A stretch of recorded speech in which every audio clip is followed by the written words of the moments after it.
ब्रेकनंतर बातमी आहे। सोनम वांगचुक यांच्या समर्थनार्थ पुण्यामध्ये बालगंधर्व चौकामध्ये विद्यार्थ्यांच्या वतीनं सह्यांची मोहीम राबवण्यात आली। आम आदमी पक्ष आणि इतर संघटनांनी या आंदोलनामध्ये सहभाग घेतला।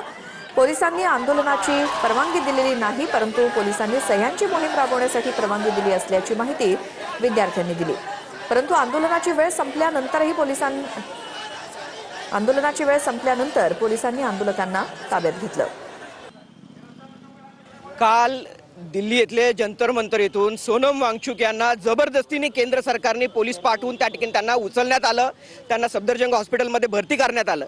हे आंदोलन दडपण्याचा त्यांचा प्रयत्न चालला आणि या दडपशाहीला आमच्या सगळ्यांचा विरोध आहे।